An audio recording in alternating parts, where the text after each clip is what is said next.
if you recall, last year I showed you there was a pattern if you want to take a binomial to a power. There was a pattern in how that worked. Do you remember how the pattern started? What did the x's do? Starts with x to the eighth? Y to the 0. Yes. And then Y to the first, x to the sixth, y to the second. etc., etc., etc. We could do all the terms out here. Okay, and we could expand the binomial and figure out all the terms, rather that no one would want to FOIL 8 of those together. It would be horrible. So there is a pattern in what the variables do. Okay, there's also coefficients, numbers that go in front. Do you remember how we got the numbers that go in front of each term? There was 2 ways to do it. One of them was to draw Pascal's triangle. Oh, yeah. You kind of vaguely remember Pascal's triangle? Yeah. It starts with a 1 and always keeps 1s on the outside. But when I get to the next row, how do I know what number goes in the middle? 2. You add the 2 numbers above it. 1 and 1 make 2. So then the next row I keep a 1 on the outside. 1 and 2 make 3. 2 and 1 make 3. 1 on the outside. 4. No, it's 4, 6, 4. It's going to be 1. 5, 10, 5, 1. Okay, we got it. We understand the pattern of Pascal's triangle. And it turned out, if we were doing the 8th power like this one, we would have to find the 8th row. But you have to remember on Pascal's triangle, the top row is considered row 0. So this would be row 1, 2, 3, 4, 5. So if I wanted to do this one to the 8th power, I would have to get clear down to row 8. Which would actually start out 1, 8, 28, I think. If I was expanding the 8th power, I'd have to find the 8th row of Pascal's triangle. No, this is the stuff that I said I did like to do. Yeah, okay, but we're not going to write out and do all that. What we then used it for is we could take this idea, and it turns out you can find probability using this same pattern. I'm about to explain. If I did this out and got clear down to row 8 would go 1, 8, 28. That's what row 8 would have in it. But, turns out, besides doing Pascal's triangle, each of these numbers is a combination. So our last row here, we just did row 5. What you just did, that 1 is 5C0. That 5 is 5C1. 10 is 5C2. 5C3, that's 5C4, and 5C5. So every row of Pascal's triangle is simply the combinations with that. If you're on row 4, it's all the combinations that start with 4. So this, up here, this would be 8C0, this is 8C1, 8C2, it's all the combinations that start with 8. So that was the pattern to it. But you can take these individual terms and use them to find probability. We call it binomial probability because you only have 2 things that can happen. These 2 rules are the key things to knowing you're going to do it. Binomial probability. It has to be independent. What's independent? Not influenced by what happened before. It's got to be something. You have equal chances every time you do it. This was shooting free throws. You have the same chance every time you shoot a free throw. Lots of sporting analogies apply to binomial probabilities. Your chances that you're going to get stopped by the stoplight are the same every time. No, they're not, because the cops a lot of times with a little thing of change it. Seen them all the time. And the cops just come up, turn on whatever they got, and change it, and it'll go right through. Okay. Most of the time, whether you get stopped by a stoplight, it's independent. When you roll dice, dice are independent. So, you've got one on your, one of those handouts about your chances of getting the prize out of a box of cereal, a certain prize out of a box of cereal. You're randomly buying boxes of cereal. You have equal chances every time you pick your box of cereal. So that's independent. But the key thing is, there has to only be two things that can happen. If you're shooting free throws, you either make it or you miss it. Whatever you're doing here has to have only two things that can happen. You get stopped at the stoplight or you don't get stopped. So is there a trinomial probability? Not to my knowledge. You should make one. Okay, so, Be quiet. Pretty if you have tournaments. well, technically you don't have to stop on the yellow, so it's all about whether you got stopped or not. Okay, so, once you see one of these, I think it'll ring a bell. Sammy Shooter here makes 78% of his free throws. I see red and I see blue. We want to know what's the probability that he will make 7 of his next 10 shots. He's pretty good, 78%. I'm sure many. Okay, so A, number one, is this independent? Does he have the same chance every time he shoots? Okay, and B, are there only two things that can happen? Okay, you need to pick 2 letters to represent those 2 things that can happen. You can't go in M and M. Hit and miss? Okay. So hit and miss. Well, it turns out in this kind of probability, how many times do you want him to hit it? 7. So you're going to take his hit probability to the 7th power and his miss to the 3rd power. Okay. You're going to, however, have to come up with the combination that goes in front. Ooh, Colin, how'd you get that? Okay, you're doing 10 total, and Colin said 10C7 because he wants him to hit 7. You can actually do either power, 10C7 and 10C3 come out to be the exact same number. Really? Yeah. Yeah. Yeah, they do. Notice here, 5C1 and 5C4 are the same, 2 and 3. It always turns out to be the same. It's because of the factorials that happen on the bottom. So it doesn't matter. You can use either power as your second number. Okay, so you're actually then going to go, all right, what's the probability of hitting the free throw? It's 0.78. Yeah, he hits 78% of the time, so you're going to put that in there, take it to the 7th power. And you want to take his miss percentage. So what would it be, his miss probability? Yeah. So if he hits 78%, he misses 22%, doesn't he? So you're going to take 22% to the 3rd power. And then you want to put all that in your calculator at one time because that's a lot of icky decimals. Don't calculate things separately. Just put it all in at once. Let it do it.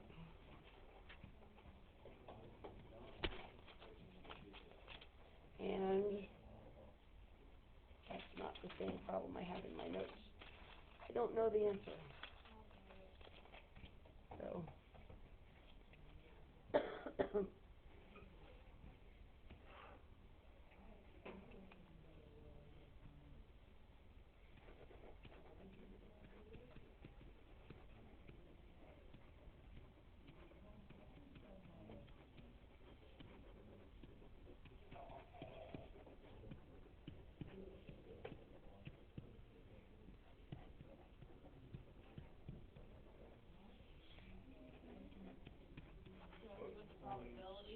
Got about 22. Really? That's what 3? Yeah. I got 0.2244. You're going to do these with 3 significant digits. So 224. So about a 22.4% chance that he's going to make exactly 7 of the next 10. And then that's exactly, he's going to make 7 and he's going to miss 3. In reality, though, is that what you're typically going to ask in something like that? How many can he make 7 or more? Yeah. So, actually, I was going to do, what's the probability he'll make 8 of his next 10? At least 8. Key words. At least 8. So you're going to do 8, 9, and 10. Yeah, I'm gonna have to do 8, 9, and 10 then. If it says at least or at most. So then I'm gonna have 8 misses, or excuse me, 8 hits. How many misses? 2. 9 and 1. What word is implied in the middle, and or? 4. Or he could hit 9. 9 and miss 1, Make 10 and 4. or he could hit all 10. Okay, go back and put your combinations on them. This is what combination? Total is 10. 4 is add, right? Yes. 10 8, right? At 10C8 or 10C2, you'll get the same answer. So this would be 10C9. Yes. Or 10C10. Then go back and you're going to have your probabilities in there. Is the hit percentage going to change? No, he hits it 78% of the time. So you're going to use that every time for every H you got. Your misses are going to be 22% every single time. Now, Luke asked me the question, what's OR mean? Add. So we're going to add, and you're just going to, this is actually a whole lot of button pressing to get this all in a calculator. So we're going to have 22%, whoops, 78%, sorry, to the ninth. We're going to miss it once on this time, and then, do I actually need to do 10C10? It's 1. You don't need to bother with 10C10, it's the same thing as 1. So I really just need to do my hits percentage, 78% probability 10 times. And you crunch that all in there, and once again I go. 0.616. Well, actually 0.617 around 0.617. So there's a 61.7% chance he'll hit at least 8 or more. I bet most coaches would take that. Not bad.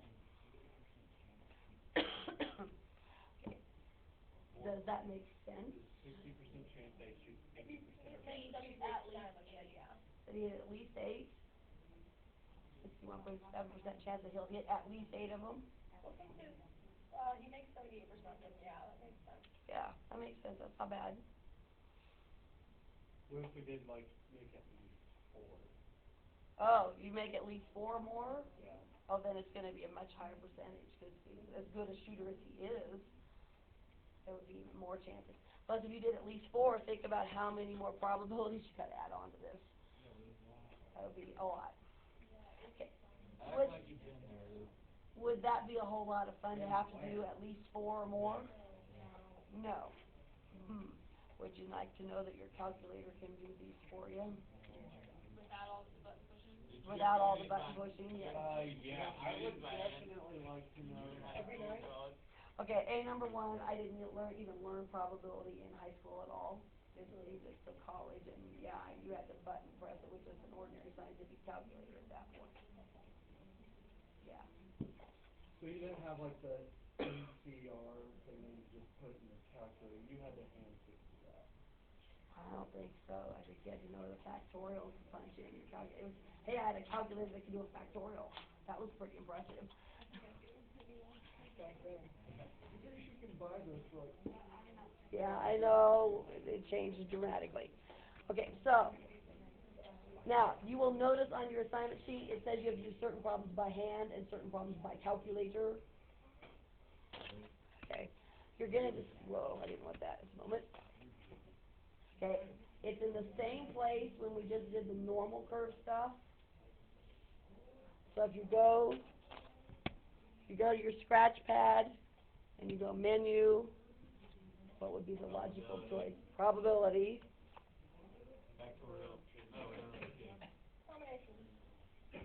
Distributions. Because remember we did normal distribution? There's actually a binomial distribution that this is based on. We've never had time to go look at all of that. Okay, you'll discover, however, the binomial are way down. Capital E. Yeah. Oh, boogers, I didn't want that. Well, you did. What? I got binomial PDF. Didn't want binomial PDF, but okay. Do you want binomial PDF or PDF? That's what we need to talk about. You'll notice there are two choices. There's PDF and there's CDF, and I need to explain what the difference is. PDF is a file. If you want to know exactly when we said we wanted to know that he hit exactly 7 of the next 10, you use PDF. If you want it to do an at least at most thing where you want to add up a whole bunch of them, then you do CDF. So that's your distinction. So if they say, what's the chances he hits exactly 3 of his next 10? That's PDF. If I say, what's the chances that he hits at most 3 of the next 10? That's CDF. C stands for cumulative, to sum up, accumulate something to sum it up. So you have to watch based on the question that tells you which one to pick. So we're going to go back and we're going to try what we just did here. If I did his hitting exactly 7. So that's by hand and by calculator is normal PDF.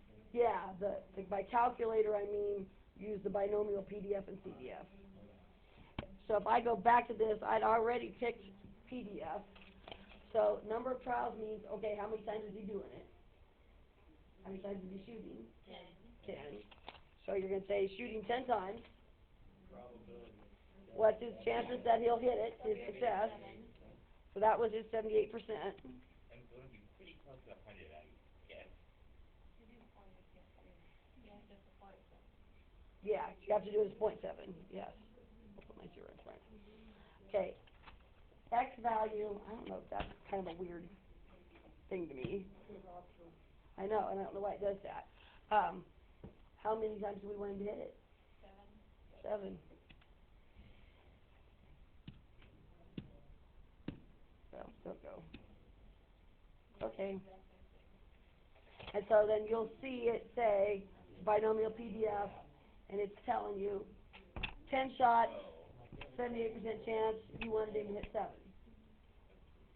And we got the same answer we got before when the hand crunched it with the points 2224.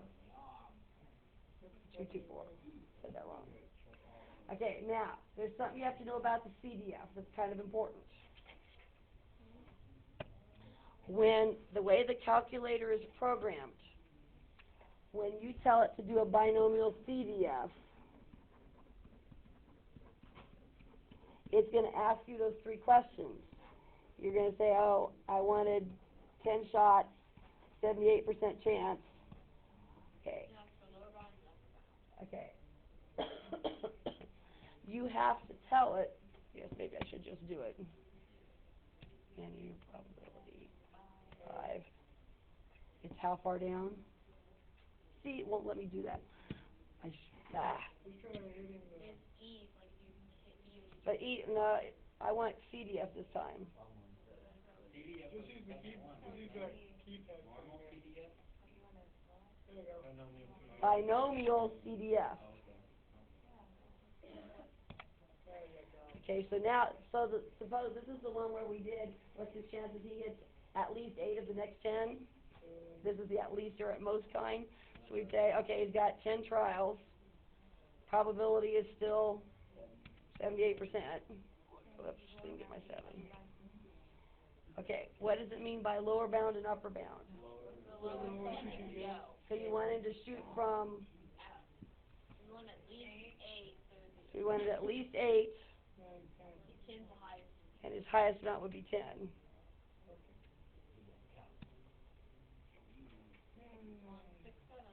And there's the same percentage we got before. It's so easy. Yeah. I want to stop recording. It is awfully easy. It's awfully nice to build that in. Stop recording. Oh, yeah, thank you.